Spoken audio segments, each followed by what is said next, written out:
What's the funniest thing your kid ever got in trouble for? I got a call from the principal during a meeting. Not an email, not a text. An actual phone call in the middle of the workday. My stomach dropped because when the school calls during work hours, someone's either bleeding, suspended, or both. She said, "Mr. Davis, we need you to come to my office immediately." I panicked. I thought my son was hurt. Or maybe he disappeared. Or maybe he was lying unconscious in the nurse's office with a concussion. I told my boss I had an emergency, grabbed my keys, and drove like I was being chased by the IRS. I got to the school in record time, practically ran into the building, and made it to the principal's office still half sweating from panic and half confused about what was happening. When I walked in, there he was, my 13-year-old son, sitting in a chair with his arms crossed, wearing the blankest, most emotionless expression I've ever seen on a human being. Not guilty, not scared, just completely neutral, like he was waiting for a bus that might never arrive. I sat down, still catching my breath, and before I could even say, "Is he okay?"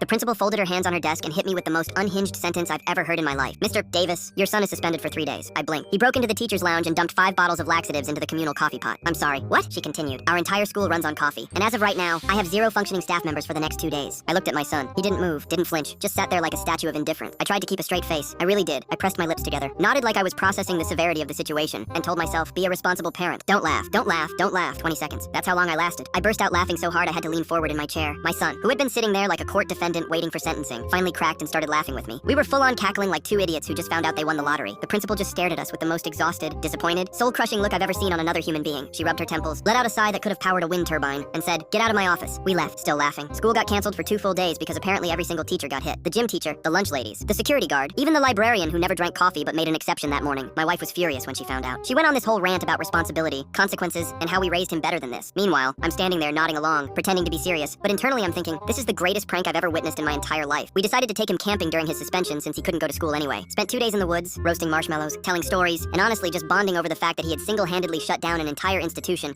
with nothing but caffeine and chaos. When he went back to school, he became a legend. All the girls were talking to him because they just got a random 2-day break, and the guys were treating him like he pulled off the heist of the century. Teachers avoided eye contact with him in the hallways, like he was some kind of unspeakable force they couldn't acknowledge.